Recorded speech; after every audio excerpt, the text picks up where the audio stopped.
నమస్తే, welcome to mid day debate. నేను Gracie.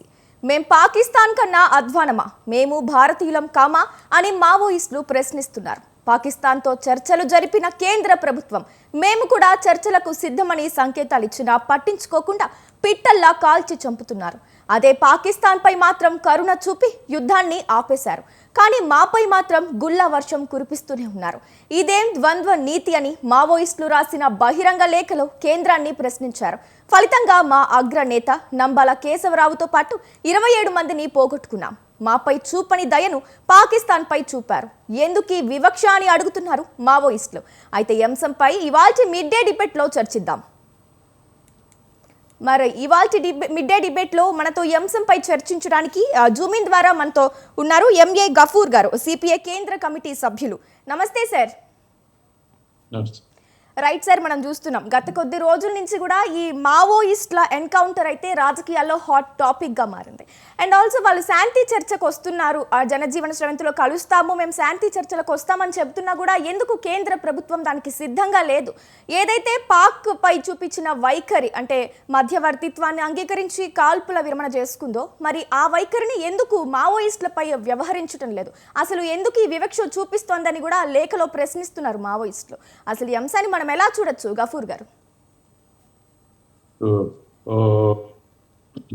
కేంద్ర ప్రభుత్వము 2027 నాటికి మావోయిస్టులను లేకుండా చేస్తాము ఈ దేశంలో అనేటువంటి ఒక ప్రకటనతో ముందుకు పోతున్నాం.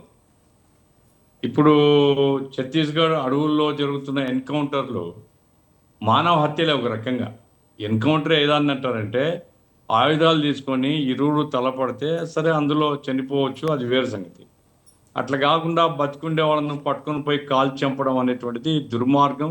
ఏ ప్రభుత్వం చేయకూడదు. అది విదేశీ సైనికుల్ని కూడా అది చేయం మనం.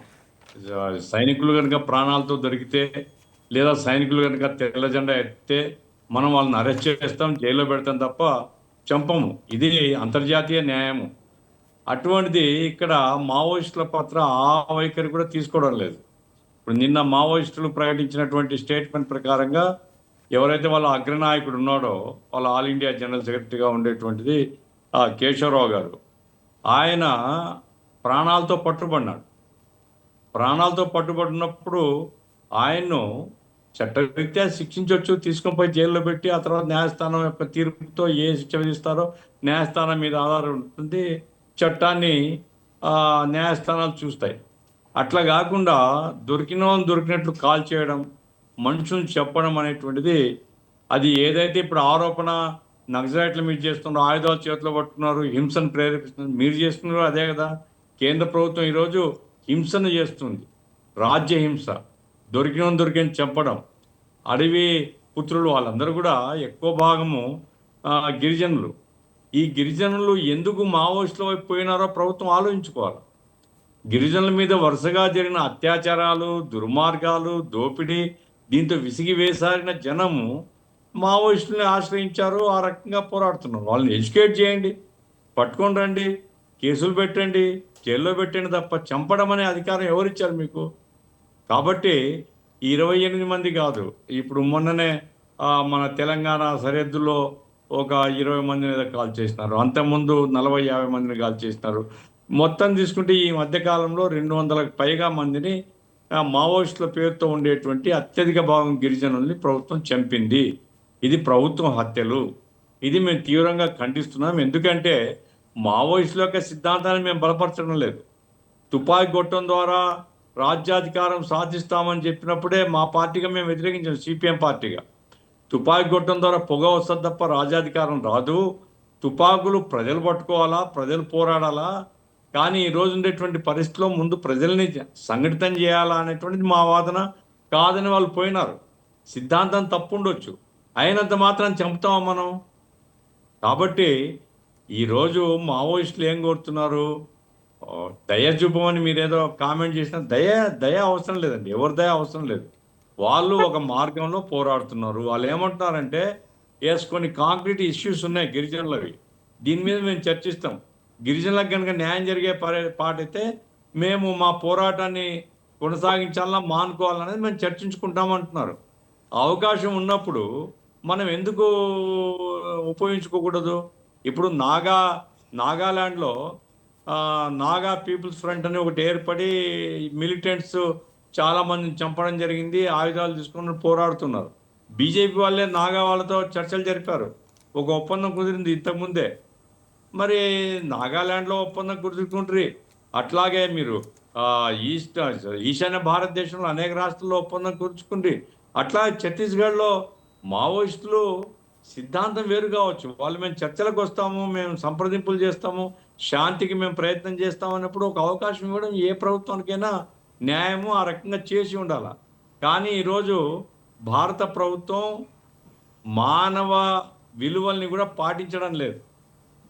మనుషుల్ని చంపడమే కార్యక్రమంగా పెట్టుకున్నది కాబట్టే వాళ్ళ శాంతి చర్చల ఆహ్వానాన్ని లేదా వాళ్ళ ప్రతిపాదనను నిరాకరించారు. ఇంకా దుర్మార్గమైందంటే అమ్మా, ఇప్పుడు కేశవరావు గారు చనిపోయినారు, ఆయన చంపేసినారు. ఓకే, చట్టం ఏం చెప్తుందంటే ప్రభుత్వం ఎన్కౌంటర్లో కావచ్చు, తుపాకీ కాల్పుల్లో, పోలీసులు తుపాకీ కాల్పులో కానీ ఎవరైనా చనిపోతే పోస్ట్ మార్టం తర్వాత వారి బాడీని అంత్యక్రియల నిర్వహణ కోసం వారి కుటుంబ సభ్యులకు అప్పగించాలన్నది భారతదేశ చట్టం చెప్తుంది. తెలంగాణ హైకోర్టు అదే చెప్పింది. కానీ బాడీ ఇవ్వలే. ఇప్పుడు వాళ్ళే కాల్ చేసినారు, ఎవరు? పోలీసులే.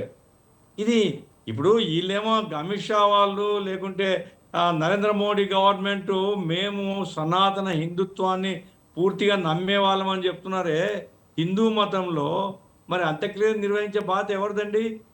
కుటుంబ సభ్యులది, రక్త సంబంధికులది. అంటే అది కూడా ఇవ్వడం లేదంటే మీకు హిందూ మతం మీద కూడా నమ్మకం లేదు, సనాతనత్వం మీద కూడా మీకు నమ్మకం లేదు, మత పద్ధతుల్ని పాటించేందుకు కూడా మీరు సిద్ధంగా లేరు. మీరు శత్రు సైన్యంలాగా వీళ్ళని ట్రీట్ చేస్తున్నారు. బిన్ లాడెన్ లాగా వీళ్ళని ట్రీట్ చేసి బిన్ లాడెన్ను సముద్రంలో పూర్తి చేసినారు. కాబట్టి మేము కూడా వీళ్ళందరినీ నక్సలైట్లను కాల్ చేసి అడవుల్లో తగలబెట్టేస్తామనేటువంటిది ఏ విలువలు లేవన్న ఈ ప్రభుత్వానికి చాలా దుర్మార్గం, దారుణం, అమానుషత్వం, మానవత్వం లేని ప్రభుత్వం. ఇప్పటికైనా సరే ఈ ఆపరేషన్ కగారును నిలిపివేయాలని మా పార్టీ చెబుతూ ఉంది. మా పోలిట్ బ్యూరో ఇప్పటికే 2 సార్లు తీర్మానం కూడా చేసింది. మేము డిమాండ్ చేసింది ఏమిటంటే శాంతియుతంగా చర్చలు జరిపేటువంటి వాతావరణం నెలకొల్పండి, చర్చలు జరపండి. గిరిజనుల సమస్య మీద కనుక ఒక పరిష్కారం వస్తే వాళ్ళని కూడా మీరు తుపాకీలను సరెండర్ చేయండి, మీకు మేము అంగీకరిస్తున్నాం కాబట్టి మీరు శాంతిగా మీరు ప్రజల్లో పనిచేసుకోండి అనే పద్ధతిలో ఆ రకంగా చెప్పడం కరెక్ట్ అవుతుంది. ప్రభుత్వం ఆ చొరవ తీసుకోవాలని మాత్రం మేము కోరుతున్నాం. జరుపుతుందా? ఇప్పుడు సానుభూతులు చెప్పడం కాదమ్మా, వాళ్ళు అఫీషియల్గా ఒక స్టేట్మెంట్ ఇచ్చారు. అఫీషియల్గా మావోయిస్ట్ పార్టీ ఆ స్టేట్మెంట్లో వాళ్ళు ఏం చెప్పారంటే ఆయన ఆరోగ్యం బాగాలేదు, ఆయన రక్షణగా మా దళం ఉండింది, చుట్టుముట్టినారు, ఆ కాల్పుల్లో మా కార్యకర్తలు చనిపోయినారు కొంతమంది, ఈయనను ప్రాణంతో పట్టుకున్నారు, ప్రాణంతో పట్టుకొని తీసుకునిపోయి కాల్ చేసినారని వాళ్ళు అఫీషియల్గా ప్రకటించారు. ఎవరు? మావోయిస్ట్ పార్టీ వాళ్ళు. అన్ని సోషల్ మీడియా ప్లాట్ఫామ్స్లో వచ్చింది. అంటే ఒక మనిషి అనారోగ్యంతో ఉండేటువంటి మనిషి అతను ప్రాణంతో దొరికిన తర్వాత పోలీసులు యొక్క డ్యూటీ ఏమిటి అనేది ఇక్కడ. పోలీసులు రౌడీ గ్యాంగ్ కాదు కదా, పోలీసులు హత్యలు చేయడం కోసం ఉద్యోగాలు చేయడం లేదు కదా. పోలీసుల డ్యూటీ ఏమిటి?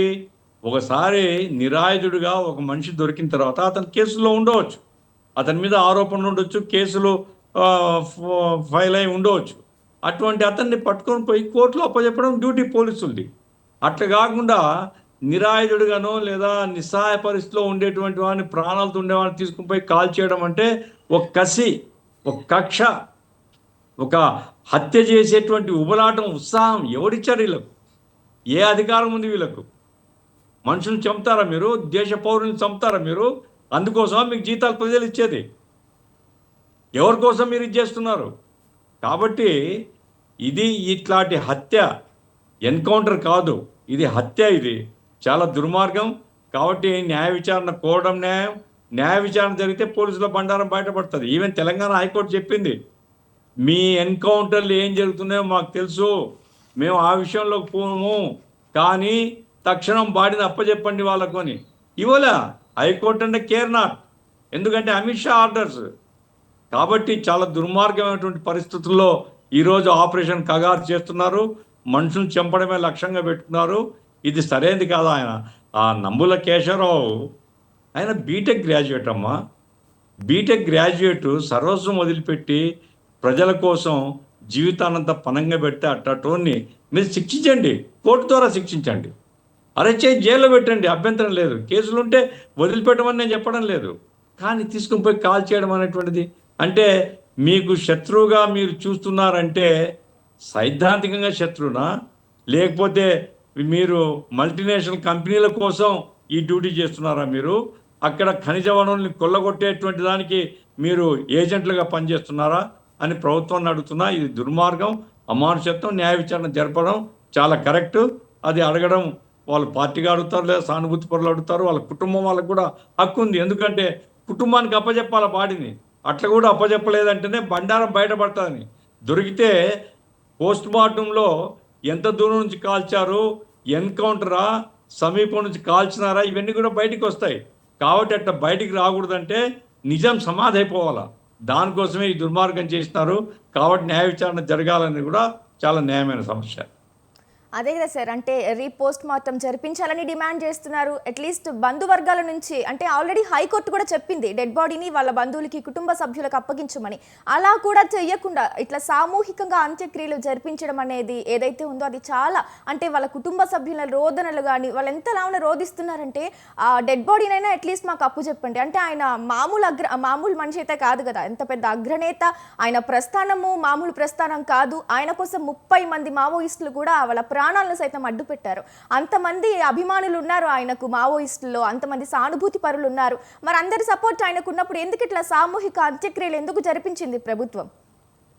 అంటే ఇప్పుడు దీంట్లో మనం అర్థం చేసుకోవాలి ఒకటమ్మా, కేంద్ర ప్రభుత్వము ఏ చట్టాన్ని అంగీకరించినటువంటి ఒక అమానుష రాక్షస ప్రభుత్వంగా మనం చూడాలి. ఎందుకంటే అమిత్ షా గారు చెప్తున్నారు, ఇప్పటికే ప్రకటించాడు, ఆయన డేట్ కూడా ప్రకటించాడు, ఈ తేదీలోగా అందరిని చంపేస్తాం మేము. ఎవడిచ్చాడమ్మా అమిత్ షాకు ఈ అధికారం? ఆయన హోంమంత్రిగా శాంతి భద్రతలు చూడాలి తప్ప. ఇప్పుడు పహల్గాంలో చంపిన వాళ్ళని పట్టుకొని వచ్చిన వీళ్ళు యుద్ధం ప్రకటించారు, 1000 కోట్లు ఖర్చు పెట్టి ఇప్పటికే పట్టుకొని వచ్చినారా వాళ్ళను. ఏమంటే అమెరికా చెప్పినారు ఆపే అని ఆపేసినారు. ఇక్కడ అరే వాళ్ళు ప్రజల కోసం ఆందోళన చేస్తున్నారు, ప్రజల కోసం పోరాడుతున్నాము, ప్రాణాలు ఇస్తున్నారు వాళ్ళు. అటువంటి వాళ్ళు ఒకవేళ చట్టరీత్యా మీకు సమ్మతం కాకపోవచ్చు, శిక్షించండి చట్టం ద్వారా. చట్టం ద్వారా వాళ్ళని కోర్టు ముందు నిలబెట్టండి. న్యాయస్థానాలు చెప్తే ఏం చేయాలా అనేటువంటిది. అంతే తప్ప మీరు చట్టాన్ని దాన్ని పాటించకుండా చట్టాన్ని మీ చేతిలోకి తీసుకొని వాళ్ళు ఏదైతే చేస్తున్నారో మేము కూడా కాల్ చేస్తాం, మేము కూడా హింస చేస్తాం, మేము కూడా అంచివేస్తాం, ఎవరైనా చంపొచ్చు మేము అనే పద్ధతిలో ఈరోజు కేంద్ర ప్రభుత్వం వ్యవహరిస్తుంది. ఇది దుర్మార్గం. దీని పరిణామాలు రాబోయే కాలంలో వాళ్ళు కూడా చూస్తారు. ఇది వాళ్ళకు బూమరాంగ్ అవుతుంది. వాళ్ళ గుర్తు వాళ్ళు మర్చిపోతున్నారు. ఇప్పుడు దేశంలో మూక హత్యలు చేస్తున్నారు వాళ్ళ అనుచరులందరూ. చాలా మూక హత్యలు జరిగాయి ఈ దేశంలో. పశువులు అమ్ముతున్నారనే పేరుతో, లేకుంటే ఆవులను అమ్ముతున్నారనే పేరుతో చాలా మంది చంపేస్తారు. ఆర్ఎస్ కార్యకర్తలు, హిందూ పరిషత్ కార్యకర్తలు. రేపు ఏదైనా ప్రభుత్వం వచ్చి అటువంటి వాళ్ళని పట్టుకొని ఈ రకంగా కాల్ చేస్తే ఒప్పుకుంటారు వాళ్ళు? మరి ఇదేమిటిది? వాళ్ళందరినీ పాపం మనుషుల్ని ప్రధానంగా నా పాయింట్ ఏంటంటే, చదువుకున్నటువంటి వాళ్ళు, నిస్వార్థంగా ప్రజల కోసం పనిచేసే వాళ్ళు, సిద్ధాంతం తప్పుడైనంత మాత్రాన ఈ రకంగా దుర్మార్గంగా చంపుతారా? ఇది మానవత్వమా? ఇది ప్రజాస్వామ్యమా? ఇది చట్టబద్ధ ప్రభుత్వమా? ఇవి ప్రశ్నలు ప్రజల ముందున్నాయి. దీనికి ఆన్సర్ చేయాల్సినటువంటి అవసరం కేంద్ర ప్రభుత్వం మీద ఉంది, లేదా సుప్రీంకోర్టు జోక్యం చేసుకోవాల్సిన అవసరం అని నేను భావిస్తున్నాను. రైట్ గఫూర్ గారు. అలాగే మనతో ఇంకొక గెస్ట్ కూడా జాయిన్ అయ్యారు, ప్రజా సంఘాల నేత, విశ్లేషకులు గాదే ఇన్నయ్య గారు. మరి ఆయన ఒపీనియన్ కూడా కనుక్కునే ముందు, ఇన్నయ్య గారు నమస్తే. రైట్, గాదే ఇన్నయ్య గారు ప్రజా సంఘాల నేత, విశ్లేషకులు. ఇప్పుడు మనం చూస్తున్నామండి ఇన్నయ్య గారు, ఇప్పుడు ఏదైతే జరుగుతోందో పాకిస్తాన్ భారత్ యుద్ధ నేపథ్యంలో కాల్పుల విరమణకు కూడా మన ప్రభుత్వం అంగీకరించింది. దానికి ఓకే చేసి ఇప్పుడు మొత్తం శాంతి చర్చలకు కూడా వచ్చింది.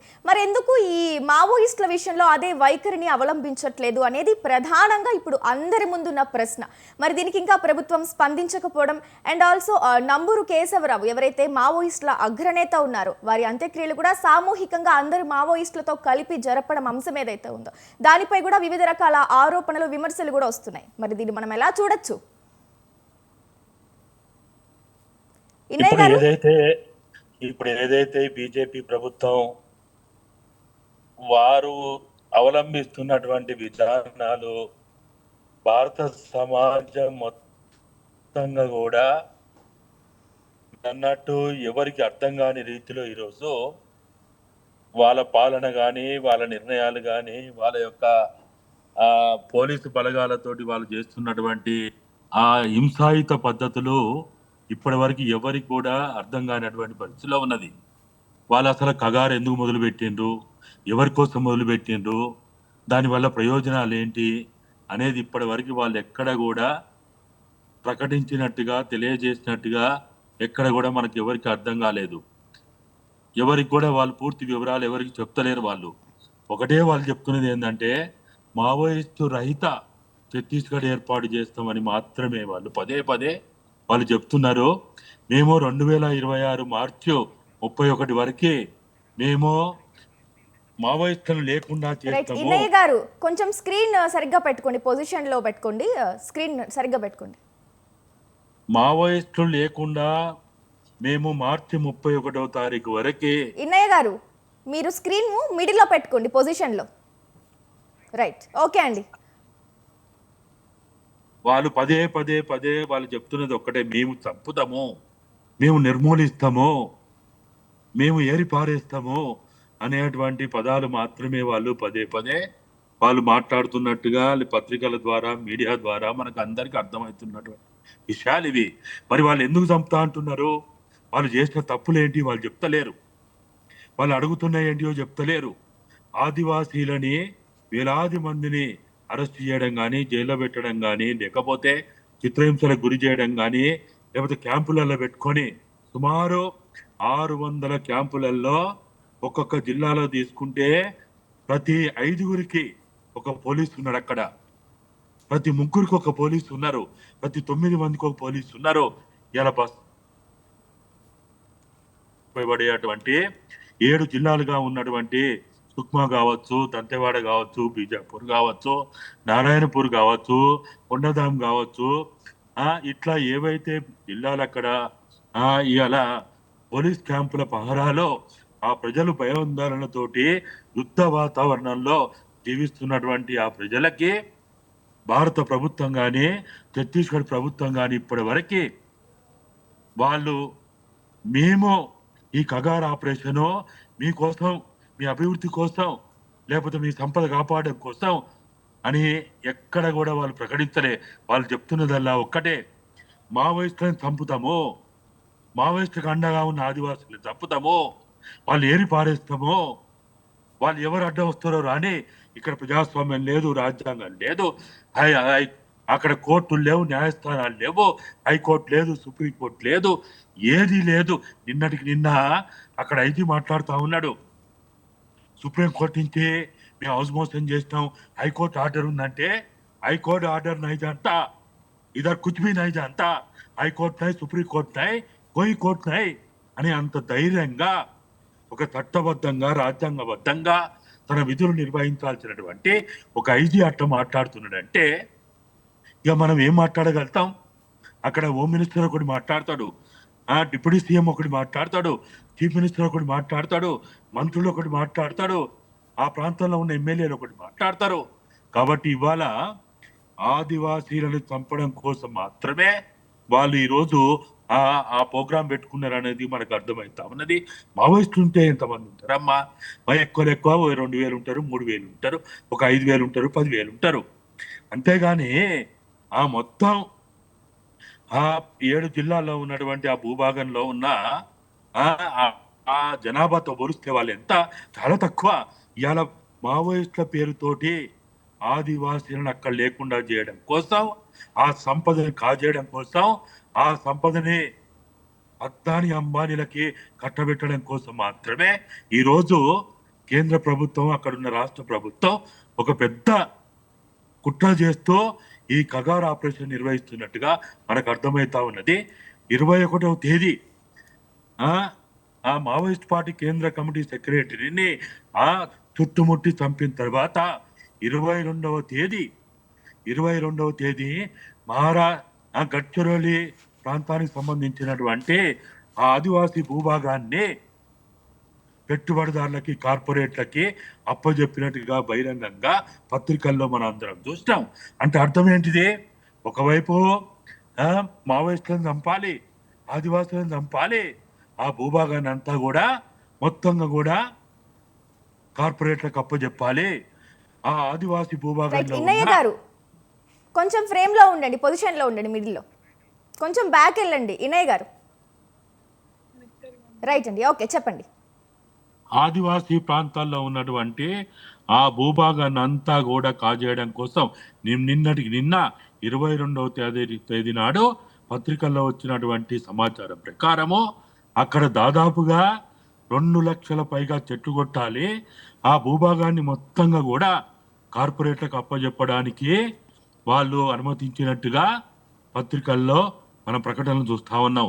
అదేవిధంగా నిన్నటికి వాళ్ళ శవాలను ఒకవైపు కాల్చుతున్నటువంటి సందర్భంలోనే ఛత్తీస్గఢ్ ప్రభుత్వము ఇదే అబుజ్మడ్ ప్రాంతానికి సంబంధించినటువంటి ఆ ప్రాంతం కొంత, అట్లనే బీజాపూర్ ప్రాంతానికి సంబంధించినటువంటి కొంత భూభాగాన్ని కార్పొరేట్లకు అప్పచెప్పినట్టుగా వాళ్ళ క్యాబినెట్ తీర్మానం చేసినట్టుగా మనం అక్కడ ఆ మీడియా ఛానళ్ళ ద్వారా మనకు అర్థమవుతా ఉన్నది.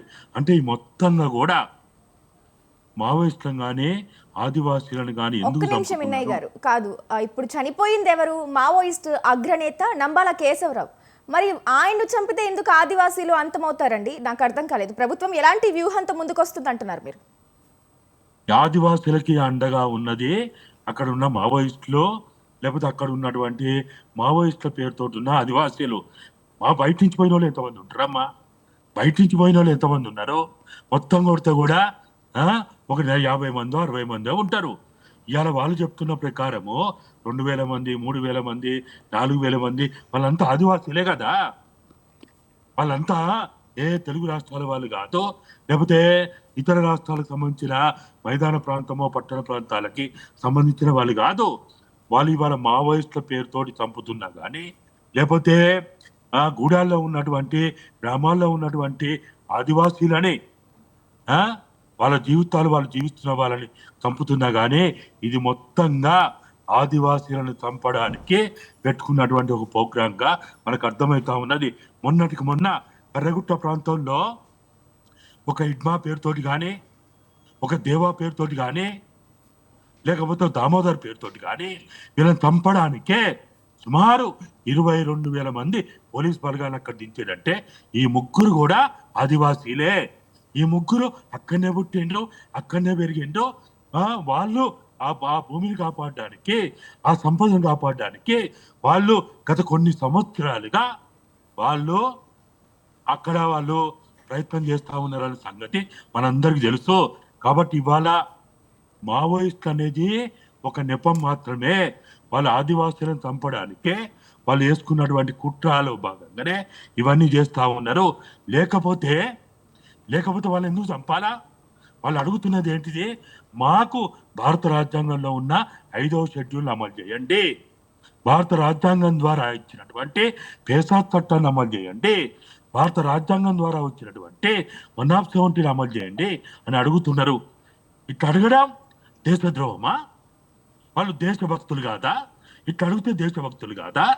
దేశద్రోహులు అవుతారా? టెర్రరిస్టులు అవుతారా? ఉగ్రవాదులు అవుతారా?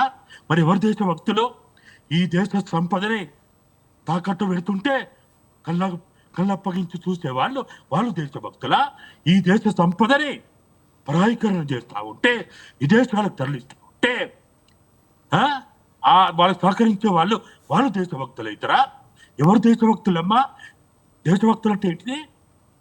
ఈ దేశ సంపదని, అది అటవీ సంపద అయినా, భూ సంపద అయినా, ఖనిజ సంపద అయినా, జల సంపద అయినా, మానవ సంపద అయినా, అన్ని రకాల సంపదని కాపాడేటువంటి భారత పౌరుడే వాళ్ళే దేశభక్తులు. మరి అటువంటి దేశభక్తులను పట్టుకొని ఇవాళ మేము చంపుతాము, మేము ఏరిపారేస్తాము, మేము నరుకుతాము, మాకు చట్టం లేదు, రాజ్యాంగం లేదు అని మాట్లాడుతూ ఉన్నారంటే ఇది రాక్షస పాలన కాదా? ఏమన్నాడా మనము? రైట్ ఇన్నయ్య గారు, రైట్. ఇంకో మరో గెస్ట్ కూడా రెడీగా ఉన్నారు, ప్రొఫెసర్ మురళీ మనోహర్, విశ్లేషకులు. ఆయన కూడా ఫోన్ లైన్ ద్వారా మనతో మాట్లాడడానికి రెడీగా ఉన్నారు. నమస్తే అండి. మురళీ మనోహర్ సార్. నమస్తే సార్, అయితే అమ్మా. మనం చూస్తున్నట్లయితే ఇప్పుడు ఏదైతే కేంద్ర ప్రభుత్వం అవలంబిస్తున్న తీరు మావోయిస్టుల విషయంలో ఎంత దారుణంగా ఉంది అంటే, వాళ్ళ అగ్రనేత నంబూరు కేశవరావు డెడ్ బాడీని కూడా కనీసం బంధుమిత్రులకు కూడా అప్పగించని నేపథ్యంలో ఈ సందర్భాన్ని మనం చూస్తున్నాం. ఎంత అమానుషంగా వ్యవహరిస్తోంది కేంద్ర ప్రభుత్వం అనే విమర్శలు మనకి వినిపిస్తున్నాయి. అంటే పాక్ విషయంలో ఒక తీరు, ఏదైతే మావోయిస్టుల విషయంలో మరో తీరు, ఉగ్రవాదుల విషయంలో ఒక తీరుగా ఉంది, మావోయిస్టుల విషయంలో మరో తీరును ప్రభుత్వం వ్యవహరిస్తోంది అనే విమర్శలు మనం వింటున్నాం. మరి దీనిపై మీ అభిప్రాయం ఏంటి? లేదు, మీరే ముద్ర వేసేస్తున్నారు, దారుణంగా ఉంది అని అంటున్నారు. పాకిస్తాన్ తో పోలుస్తా ఉన్నారు. పాకిస్తాన్ ఏదో వెల్కమ్ చేశారు, దండలేసి స్వాగతించారు, వీళ్ళని దారుణంగా చూస్తున్నారు అని లేదండి. అంటే ఏదైతే ఇప్పుడు పాక్ భారత్ యుద్ధ విరమణ అంశం ఏదైతే ఉందో అప్పుడు మధ్యవర్తిత్వాన్ని ప్రోత్సహించి విరమణ చేసుకున్నారు కదా, మరి ఇప్పుడు ఎందుకు మావోయిస్టులు శాంతి చర్చలకు వస్తామన్నా కూడా ఎందుకు కేంద్ర ప్రభుత్వం వెనకడుగేస్తోంది? మరి కాదమ్మా, మీరు ఇప్పుడు 50 ఏళ్ల నుంచి ఈ దేశంలో యుద్ధం చేస్తున్నారు కదా, 50 ఏళ్ల నుంచి శాంతి చర్చలు అనలేదే. సమస్య వచ్చినప్పుడు శాంతి చర్చలు, పీస్ టైంలో శాంతి చర్చలు ఉండవా? శాంతి ఇప్పుడు సోకాళ్ళు బయట వచ్చి మాట్లాడే ఈ అర్బన్ నక్సలైట్స్ అంతా కూడా 50 ఏళ్లుగా ఎందుకు మాట్లాడలేదు? ఓన్లీ సమస్య వచ్చినప్పుడే శాంతి చర్చలు అంటున్నారు ఎందుకు? శాంతి చర్చలు ఎవరి మధ్యలో జరుగుతాయి? కనుక ఇప్పుడు డీజేమో వాళ్ళ స్థాయిలో ఆయన ఫోన్ చేశారు, ఇక్కడ నుంచి ఒక అఫీషియల్ మాట్లాడారు, వాళ్ళ మధ్యలో జరుగుతాయి. ఇక్కడ నలుగురు కలిసి గద్దోలు పెట్టి శాంతి చర్చలు అంటే అవుతుందా? అఫీషియల్ గా కదా జరగాల్సింది శాంతి చర్చలు. ఇంకోటి, డెడ్ బాడీ విషయంలో ఇప్పుడు టెర్రరిస్టే గన్ను పట్టిన వాడు ప్రతి వాడు టెర్రరిస్టే. మరి Osama bin Laden dead body ఎటుపోయింది? మరి ఇప్పుడు ఇది పెట్టుకొని ఊరేగించి దేశమంతా హంగామా చేయాలా? ప్రభుత్వం యొక్క పాలసీ ఉంటది, వాళ్ళు చేస్తారు. ప్రభుత్వం పాలసీ అందరినీ ఖతం చేయాల్సినవి కాదు. గన్ను పట్టుకున్న వాడిని తొలగిస్తారు, గన్నులు వదిలేసిన వాళ్ళంతా సరెండర్ అవుతున్నారు. వందలాది మంది సరెండర్ అయ్యారు, వాళ్ళకి షెల్టర్ ఇస్తున్నారు, కేసులు కూడా పెట్టడం లేదు, ప్రశాంతంగా బ్రతకనిస్తున్నారు. జంపన్న మన మధ్య నిలబడి ప్రభుత్వాన్ని విమర్శించగలుగుతున్నారు. సీతక్క అధికారమే సాధించింది, తుపాకీ గొట్టం ద్వారా కాదు, ఓటు హక్కు ద్వారా రాజ్యాధికారమే సాధించింది. కనుక డెమోక్రసీని డీవియేట్ చేసి ముద్రలు వేసి అన్యాయము, ఇది అన్యాయము, గగ్గోలు పెట్టే వాళ్ళే సమస్య. గన్ను పెట్టిన నక్సలైట్ సమస్య కాదు, ఆయన ఏదో త్యాగం చేస్తాడు పాపం నమ్మిన సిద్ధాంతం కోసం. కానీ దాని గురించి వర్ణించి హంగామా చేసే వాళ్ళతోటే అసలైన సమస్య. కనుక పాకిస్తాన్ తో అది పోలిక అమ్మా. పాకిస్తాన్ ఎక్కడ? ఇప్పుడు పాకిస్తాన్ తో కాల్పులు ఆపేస్తే వాడు బార్డర్ ఏం దాటాడు కదా, వాడు బయటనే ఉంటాడు కదా. ఈయన అట్లా కాదు కదా, నీ సంఖలోనే ఉంటాడు కదా గన్ను పట్టుకొని. కనుక ఈయన కాల్పులు ఆపేస్తే ఈయనతో సమస్య ఉండదా? గన్నులు ఆపేసేయండి, మొత్తం శాంతే కదా. తుపాకులు వదిలేస్తే అంత శాంతే కదా. అడవిలో ఆదివాసీలు శాంతిగా ఉంటారు, మన అన్నలు కూడా శాంతిగా ఉంటారు కదా. మీకు గన్నులు పట్టడం ఎందుకు? ఆ శాంతి నిర్మాణం చేయడం ఎందుకు? ఈ గగ్గోలు ఎందుకు? ఇదంతా కూడా కనుక ఇదంతా ఒక బూటకపు చర్చ. శాంతి చర్చలు అనేవే బూటకం. కనుక ఎన్కౌంటర్లు బూటకం కాదు, ఈ ఈ ఈ యొక్క నరేటివే బూటకం అసలు. కనుక దీని ఎవరు చెప్పే వాళ్ళు లేక ఈ విధంగా మాట్లాడుతూ ఉన్నారు. ప్రభుత్వాలు నిర్ణయం తీసుకుంటాయి, ప్రభుత్వాలు అవకాశాలు కూడా ఇస్తాయి. ఇప్పుడిప్పుడే ఆదివాసీ ప్రాంతాలన్నీ అభివృద్ధి చెందుతున్నాయి. ఈ గన్నులు పట్టుకొని తిరగడం కారణంగానే అక్కడ అభివృద్ధి ఆగిపోయిందని నేను అంటున్నాను. 10,000 కిలోమీటర్ల రోడ్డు నిర్మాణం అయింది, 9,000 టవర్లు అక్కడికి వచ్చేసాయి, సుమారుగా 5,000 పోస్ట్ ఆఫీసులు వచ్చేసాయి. కనుక డెవలప్మెంట్ జరుగుతుంది. ఇప్పుడు ఆదివాసీలు డెవలప్మెంట్ చూస్తున్నారు. అక్కడ హాస్పిటల్స్ 300 హాస్పిటల్స్ ఎత్తేసారు వీళ్ళు, ఏది ఇవి పెట్టి లేపేశారు. అభివృద్ధి నిరోధకము, అభివృద్ధిని ఆపుతున్నదే నక్సలైట్లు. అక్కడ నక్సలైట్ లేకుంటే అభివృద్ధి జరుగుతుంది, వాళ్ళు ప్రశాంతంగా బ్రతుకుతారు ఆదివాసీలు. కనుక ఆదివాసీలు ఏమైంది? నర్మదా ఉద్యమం కారణంగా ఆదివాసీలకు నష్టం జరుగుతుంది అని నర్మదా ఉద్యమాన్ని 20-30 ఏళ్లు వాయిదా వేయించారు ఉద్యమకారులు, సోకాల్డ్ మెగసెసే అవార్డు విన్నర్లు వీళ్ళంతా కూడా. ఇప్పుడు నర్మదా అయిన తర్వాత ఆదివాసీలే ఎక్కువ లాభపడ్డారు. అత్యధికంగా ఈ దేశంలో 2 వీలర్స్ నడిపి ఆర్థికంగా వృద్ధి చెందిన ఆదివాసీలు ఆ ప్రాంతంలో ఉన్నారు. ఇక నేను చెప్పిన రిపోర్ట్ కాదు, ఇంటర్నేషనల్ రిపోర్ట్స్ ఉన్నాయి నా దగ్గర. కనుక ఈ అనవసరంగా ఈ దేశం 25 ఏళ్ళు వెనక్కి పోయింది కదా మీ ఉద్యమం కారణంగా. ఎన్వైరన్మెంటల్ సమస్యనని, ఆదివాసీలకు డిస్ప్లేస్మెంట్ అయిపోతుంది అని ఈరోజు ఎడారికి కూడా మీరు నీళ్లు అందుతున్నాయి కదా నర్మదా కారణంగా. ఇవన్నీ కూడా ఫేక్ నరేటివ్స్ క్రియేట్ చేసి మన మీద నెత్తిన రుద్దుతా ఉంటారు. ఇప్పుడు యూత్ ఏం కావాలి, వీళ్ళంతా కూడా అదేదో ఒక ఐడియల్ మూమెంట్, అది ఇగో నాశనం చేస్తున్నారని. ఈ దేశంలో వాయిలెన్స్ నాన్ వాయిలెన్స్ రెండిట్లో ఒకటే తీసుకోవాలి మనం. కనుక వాయిలెన్స్ ఎవరు చేసినా అది వాయిలెన్సే. సిద్ధాంతం పేరు మీద ఆ ముసుగులో చేస్తే అదేదో ఐడియల్ మూమెంట్ అయిపోతుందని తప్పు. కనుక ఈ దేశం రాజ్యాంగం ఒకటే తుపాకీ ఇచ్చింది, అది పోలీస్కే ఇచ్చింది. డాక్టర్ అంబేద్కర్ ఇచ్చిన రాజ్యాంగం నమ్మితే మీరు ముందు తుపాకులు ఆడేసేసి ప్రజల మధ్యకు వచ్చి ప్రజలను కన్విన్స్ చేసి మీరు ముఖ్యమంత్రులు కావాలి, ప్రధానమంత్రులు కావాలి మీరే, మేము కోరుకుంటాం. ఎందుకంటే సిద్ధాంతాన్ని నమ్మేవాడు ఎప్పుడైనా ఐడియల్ గానే ఉంటాడు. కానీ మిస్గైడెడ్ వాళ్ళే పాపం ఒక తుపాకీ అనే సిద్ధాంతాన్ని నమ్మారు. డెమోక్రసీని నమ్మితే వాళ్ళే బాగా పరిపాలిస్తారు ఈ దేశాన్ని, ఈ రాష్ట్రాన్ని. అందుకే వీళ్ళంతా తుపాకులు కింద పారేయాలి, తప్పకుండా వచ్చి జనజీవన స్రవంతిలో కలవాలి, రాజ్యాధికారం కూడా తీసుకోవాలి. సీతక్కలాగా రాజ్యాధికారం తీసుకోవాలి వాళ్ళ చేతిలోకి. అంటే మురళీ మనోహర్ గారు ఇప్పుడు ఈ అర్బన్ నక్సలైట్ల ముచ్చట్లు ప్రజలు వినే పరిస్థితి లేదు ఇప్పుడు. రైట్, అంటే ఇప్పుడు ప్రభుత్వం వ్యవహరించిన తీరును మీరు సమర్థిస్తున్నారు. ఏదైతే నంబూరు కేశవరావు డెడ్ బాడీని అప్పగించకుండా సామూహికంగా అంత్యక్రియలు జరిపించడం అనే అంశాన్ని అయితే మీరు సమర్థిస్తున్నారు. తప్పకుండా ప్రభుత్వం రైట్ డైరెక్షన్ లోనే పోతుంది, అందరము సమర్థించాలి ప్రభుత్వం చేసే పని. అక్కడ పాకిస్తాన్ లో రైట్ డైరెక్షన్ లో పోతుంది, ఇక్కడ కూడా రైట్ డైరెక్షన్ తీసుకున్నది ప్రభుత్వము. ప్రజలందరం మనం అండగా నిలబడాలి, ఈ దేశాన్ని కాపాడుకోవాలి. వాయిలెన్స్ ఆగాలి, అక్కడ వాయిలెన్స్ ఆగాలి, ఇక్కడ వాయిలెన్స్ ఆగాలి. అంతే. దానికి ముచ్చట్లు చెప్పి ఏదో పేరున దాన్ని ఇంకా కొనసాగించాలి అనుకోవడమే తప్పు అసలు. రైట్ మురళీ మనోహర్ గారు, ఎస్, ఇంకా మిగతా విశ్లేషకులు కూడా ఉన్నారు, వాళ్ళతో కూడా వాళ్ళ ఒపీనియన్ కూడా ఒకసారి తీసుకుందాం. గఫూర్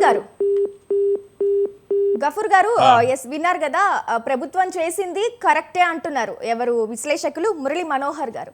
అంటే ఇప్పుడు ప్రభుత్వం 50 ఏళ్ల నుంచి మీరు ఆందోళనకి దిగలేదు, 50 ఏళ్ల నుంచి శాంతి చర్చలకు రాకుండా ఇప్పుడు ఎన్కౌంటర్లు జరుపుతుంటే శాంతి చర్చలకు వస్తున్నారు, మీరు చేసింది కరెక్టా అని ప్రశ్నిస్తున్నారు.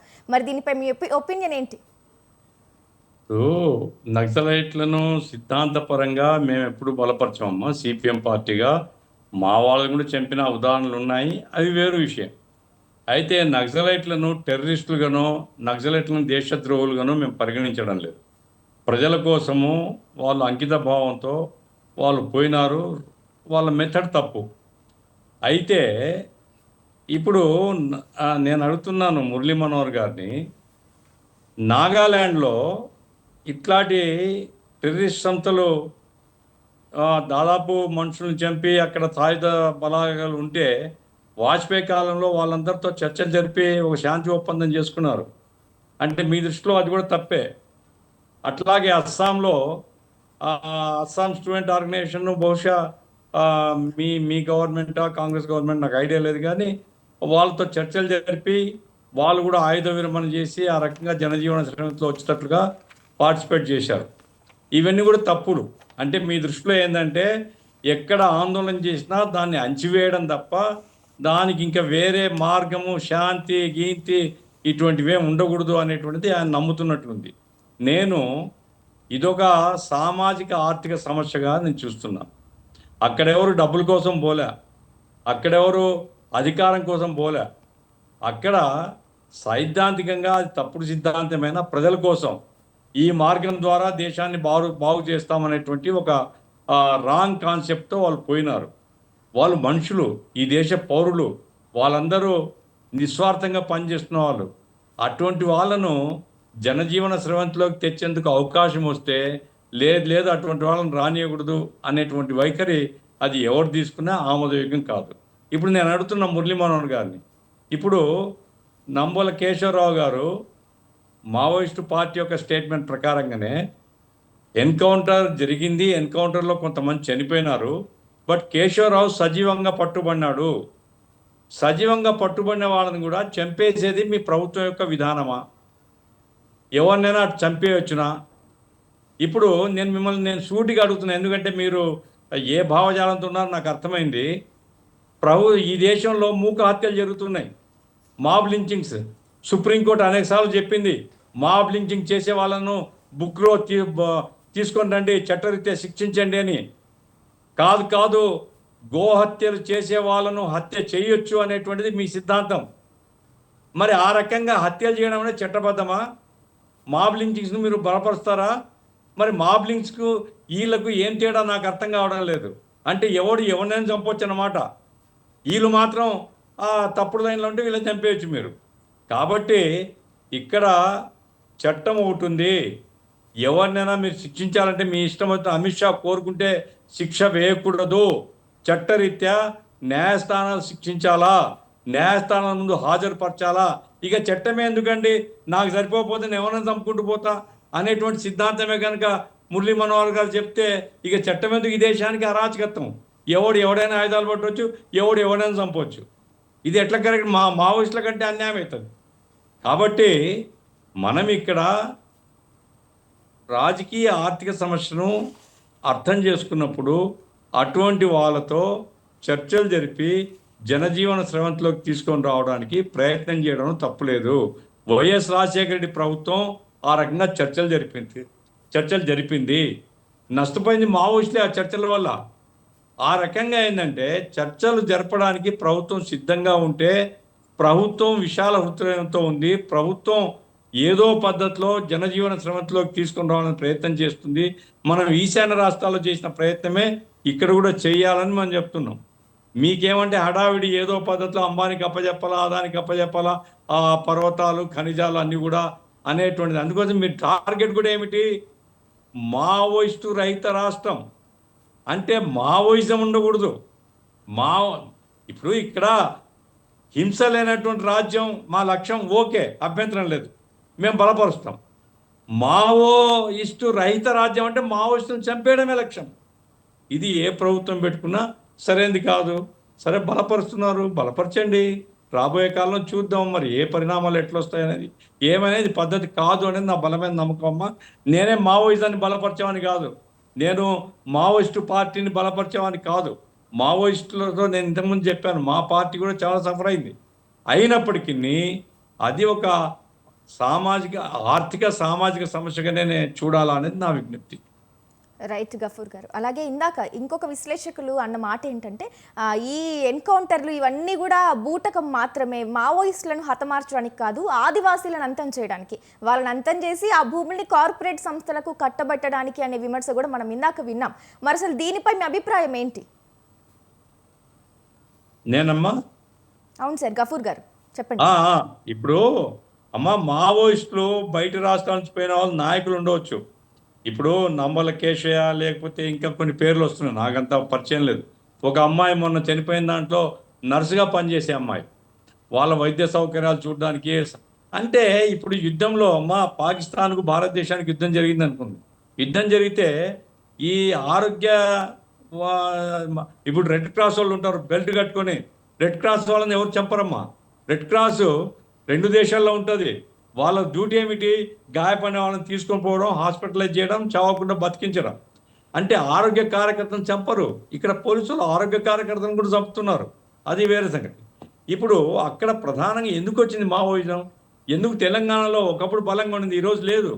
ఎందుకు లేదు అంటే అక్కడ గిరిజనుల్ని అణచివేస్తున్నటువంటి పూర్వరంగంలో వీళ్ళు గిరిజనులకు అండగా నిలబడినారు. గిరిజన మహిళల మీద అత్యాచారాలు, గిరిజనుల శ్రమ దోపిడీ, వాళ్ళ భూములు లాక్కోవడం, వాళ్ళని అణచివేతకు గురి చేయడం, విపరీతంగా వాళ్ళని బాధ పెడుతున్నప్పుడు వాళ్ళు వీళ్ళ ఆశ్రయంతో కొంత మెరుగైన జీవితాన్ని వాళ్ళు సాధించుకున్నారు. ఇప్పుడు కూడా ప్రభుత్వం కనుక గ్యారెంటీ చేసి, ఇప్పుడు అభివృద్ధి అంటున్నారు, రోడ్లు వేసినాం, టవర్లు పెట్టినామంటే మావోయిస్టులను చంపడానికి, అది వేరే కాదు, ప్రజల మీద ప్రేమ కాదు. నేను ప్రజల మీద ప్రేమ ఉంటే మీరు క్రియేట్ చేయండి.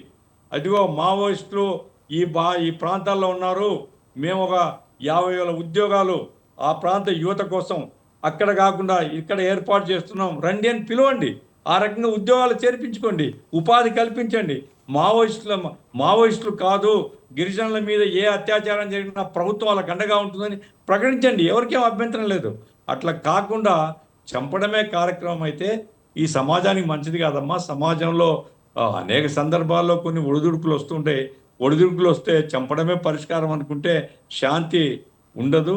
శాంతి ఆయుధాలతోనే శాంతి కాపాడుతాం. ఇప్పుడు ఆయుధాలతో శాంతి కాపాడినామని చెప్పిన పహల్గామ్ ఎందుకు జరిగింది? మరి పహల్గామ్లో ఎందుకు మీ సైన్యం లేకుండా పోయింది? ఎందుకు వచ్చి పటపట కాల్చేసి వెళ్ళిపోయినారు? దీనికంతా మీరు సమానం చెప్పుకోవాలా. కాబట్టి ఇప్పటికైనా సరే చర్చలు ఎక్కడ, ఇప్పుడు ఉక్రెయిన్ రష్యా కొట్లాడుతున్నాయి 3 సంవత్సరాల నుంచి. ఇప్పుడు వాళ్ళు బందీల్ని మార్చుకున్నారు, ఆ దేశం ఈ దేశం బందీల్ని మార్చుకున్నారు. గాజా ఇజ్రాయెల్ ఒకరి మీద ఒకరు బాంబులు వేసుకుంటున్నారు. వాళ్ళు ఏది బందీలుగా ఉండే వాళ్ళను మార్చుకుంటున్నారు. అంటే మనుషుల్ని మనుషులుగా చూసేటువంటి లక్షణం కూడా మాకు లేదు అనేది బహిరంగ చెప్పిన తర్వాత ఇక ఈ ప్రభుత్వం ఇది మానవత్వం లేనటువంటి ప్రభుత్వం, ఒక రోబో ప్రభుత్వం, ఒక ఆర్టిఫిషియల్ ఇంటెలిజెన్స్ అంటాం కదా, అట్లాంటి ఆర్టిఫిషియల్ ఇంటెలిజెన్స్ గవర్నమెంట్ తప్ప దీనికి హృదయం లేదు, మానవత్వం లేదు అనేది నేను అనుకుంటున్నా. గిరిజనులు బలైపోతున్నారు. నా పాయింట్ ఏంటంటే గిరిజనులు, అమాయక గిరిజనులు బలైపోతున్నారు. ఇటు మావోయిస్టులు వాళ్ళ పెత్తనం ఉన్నప్పుడు వాళ్ళు వీళ్ళందరినీ తమ వెంటేసుకున్నారు. ఇప్పుడు పోలీసు వాళ్ళు ఆ పని చేస్తున్నారు, తీసుకొని పోయి కాల్ చేస్తున్నారు. ఏ వైపు చూసినా గిరిజనులు బలైపోతున్నారు. కాబట్టి గిరిజనుల రక్షణ కోసమైనా ప్రభుత్వం చొరవ తీసుకొని, ఇదే ఆఫ్టర్ ఆల్ మావోయిస్టుల డ్యూటీ కాదు, ప్రభుత్వం డ్యూటీ. మా గిరిజనుల్ని కాపాడాలా, గిరిజనులను రక్షించాలా, వాళ్ళకు ఉపాధి కల్పించాలా, వాళ్ళకి మెరుగైన జీవితం ఇవ్వాలా, మావోయిస్టుల నుంచి బయటకు తీసుకొని రావాలి గిరిజనుల్ని. ఇది ప్రభుత్వం యొక్క డ్యూటీ. ఆ పద్ధతిలో ప్రభుత్వం చొరవ చేస్తే మంచిది అంటున్నాం. కాదు మేము చొరవే చేయమంటారా? సరే జరుగుతుంది, ఏం జరుగుతుందో భవిష్యత్తు చూద్దాం. రైట్ గఫూర్ గారు. అలాగే మనం చూసినట్లయితే నంబాల కేశవరావు మరియు 27 మందివి నకిలీ ఎన్కౌంటర్లు. అసలు వాస్తవానికి వాళ్ళేంటి ఎన్కౌంటర్లు అని చెప్పి చిత్రీకరించబడే ప్రతి ఒక్కటి కూడా క్రూరమైన హత్యలు అని ఎవరైతే పౌర హక్కుల కార్యకర్తలు, రాజకీయ నాయకులు మరియు మేధావుల్లో ఒక వర్గమైన వాళ్ళు కూడా ఆరోపిస్తున్నారు. అసలు ఇందులో నిజం ఎంత అంటారు? ఇప్పుడు నిజం అంటే ఇప్పుడు మనమేమో అక్కడ స్పాట్లో లేమమ్మా. ఇప్పుడు నేను ఎక్కడో ఒక ప్రాంతంలో ఉన్నా అని చుట్టూ ఒక 5,000 మంది పోలీసులను పెట్టి దొరికినోడికి కాల్చుకుంటూ పోతారనుకోండి, దాన్ని ఏమనాలా? ఎన్కౌంటర్ అని వాళ్ళు అంటున్నారు. మేమంటున్నాం ఎన్కౌంటర్ కాదు. ఎన్కౌంటర్ అంటే వాళ్ళు ఆయుధాలు తీసుకొని మీతో యుద్ధానికి వస్తే మీరు వాళ్ళు పోరాడితే ఎన్కౌంటర్. ఒకరిని పట్టుకోవడం కోసం 50 మంది చంపడం అనేది ఎన్కౌంటర్ కాదు. సజీవంగా ఉండేటువంటి వాళ్ళని చంపడం ఎన్కౌంటర్ కాదు. ఇది హత్య అనేది మేము చెప్తున్నాం. కాబట్టి అక్కడ ఉండే పరిస్థితుల్లో మార్పు తీసుకొని రావడం కోసం ప్రభుత్వం చొరవ తీసుకుంటే హర్షిస్తాము. ప్రభుత్వానికి మంచి పేరు వస్తుంది. కాదు మేము 500 కాదు 1000 మంది అయినా, వీళ్ళంతా భారతీయులే కదా, మన పిల్లలు కదా. ఆయన 1000 మందిని చంపుతాం, 2000 మంది చంపుతాం, అది మీ ఇష్టం. ఇంకా ప్రభుత్వం తెలుసుకోవాలి అది. రైట్ అండి. అలాగే ఇంకొక దాని గురించి కూడా మాట్లాడాలి. ఇంకొక విషయం గురించి ఏంటంటే, ఒక వీడియో అయితే వైరల్ అయింది. ఏదైతే నంబూరి కేశవరావు కానీ మరియు 27 మంది మృతి చెందిన డెడ్ బాడీల ముందు ఆ పోలీసులు కాల్పులు జరిపి డ్యాన్సులు వేసిన ఒక వీడియో కూడా వైరల్ అవ్వడం మనం చూసాం. అసలు ఆ వీడియోపై మీ అభిప్రాయం ఏంటంటే, చాలా వరకు ఆ వీడియో పలు రకాలైన విమర్శలు ఎదుర్కొంది. ఎంతోమంది పోలీసు అధికారులు కానీ ప్రతి ఒక్కరూ విమర్శలు ఎదుర్కొన్నారు ఆ వీడియో వల్ల. అసలు దీనిపై మీ అభిప్రాయం ఏంటండి? అమ్మ నేను ఆ వీడియో చూడలేదు, కానీ తప్పు. ఎందుకంటే తోటి భారతీయుని గౌరవించినటువంటి వాడు పోలీసుడు కావచ్చు, వాడు ఐపీఎస్ కావచ్చు, వాడు మంత్రి కావచ్చు, వాడు ఏ పొజిషన్లో ఉన్నా నేను అటువంటి వాడిని నేను మనిషిగా గుర్తించను. ఎందుకంటే ముందు మానవత్వాన్ని గౌరవించండి, మనిషిని గౌరవించండి. బీటెక్ చదువుతూ జీవితాంతం అడవుల్లో ఉండి ప్రజల కోసం పనిచేసినటువంటి ఒక యోధుని పట్టుకొని పోయి మీరు కాల్ చంపి చిందులేస్తున్నారంటే మీ పైశాచికత, మీ అమానుషత్వం అర్థమవుతుంది. అది ఇది అనుకోవచ్చు, ఈరోజు గిరిజనులను చంపినా మేము డ్యాన్సులు చేయొచ్చు, కానీ రాబోయే కాలంలో మీకు కూడా తెగతి పట్టవచ్చు.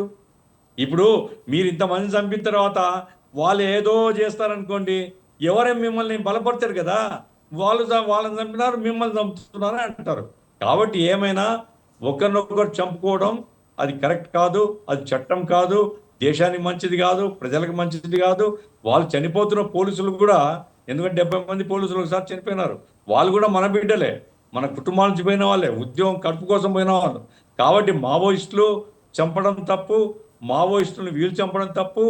ఈ రకంగా ఇద్దరి మధ్య ఏదైనా చర్చలు జరిగి ఒక రకమైనటువంటి ఒక హామీ గిరిజనులకు ఇచ్చి వీళ్ళు కూడా ఆయుధాలతో కాకుండా జనజీవన శ్రమంలోకి తీసుకొని వచ్చే ప్రయత్నం చేస్తే అది ఎవరు చేసినా హర్షిద్దాం, బలపరుద్దాం. కాదు మేము చంపడమే కార్యక్రమం పట్టుకుంటే తీవ్రంగా ఖండిస్తున్నాం. సరే జరగబోయే పరిణామాలు జరుగుతాయి.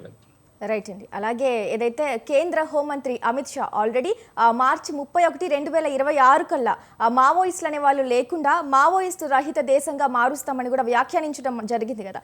అసలు నిజంగా ఇది సాధ్యపడుతుందా? మావోయిస్టులు లేని దేశంగా మారుతుందా? అప్పటికి సాధ్యపడుతుందంటారా? ఒకటి ఇప్పుడు ఒకటి ఏమంటే మావోయిస్టులు తీసుకున్న లైను ప్రజలందరూ పాల్గొన్న లైన్ కాదమ్మా. మాకు సిపిఎం పార్టీ నుంచే వాళ్ళు పోయినారు. సిపిఎంఎల్ పార్టీ, ఎంఎల్ పార్టీ నుంచి మావోయిస్ట్ పార్టీ ఇట్లా ఏర్పడింది. మేము చెప్పేది ఏమిటంటే ఈ దేశంలో మార్పు ఏదైనా జరగాలంటే ప్రజలు చేయాలి తప్ప ఎవరో నాయకులు కొంతమంది అనుకుంటే మార్పు రాదు.